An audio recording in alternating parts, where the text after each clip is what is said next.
আমার স্ত্রী একজন ডিমেনশিয়া রোগ, সে কিছু স্মরণ করে না, কিছু বুঝতে পারে না, জানে না। তার দেখাশোনার দায়িত্ব আমার উপরে এসে পড়ে। সে আমাকে ছাড়া আর কাউকে চেনেও না, বুঝেও না।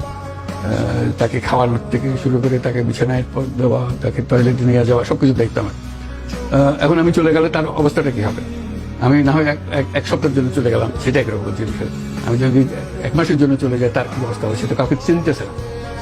সেই জাহাঙ্গীরনগর বিশ্ববিদ্যালয়ের পদার্থবিজ্ঞানের চেয়ারম্যান ছিল, ডিপার্টমেন্টের প্রফেসর ছিল বহুদিন ধরে, এখন ডিমেনশিয়া রোগে অসহায় মানুষ, এটা শিশুর মতো মানুষ। কাজে এই হলো আমাদের পরিস্থিতি। এটা পারিবারিকভাবে এরকম। আমার মেয়ে সকালবেলা জেগে উঠলে আমার বাবাকে কি নিয়ে গেল নাকি, একটা নাইটমেয়ারের অবস্থা।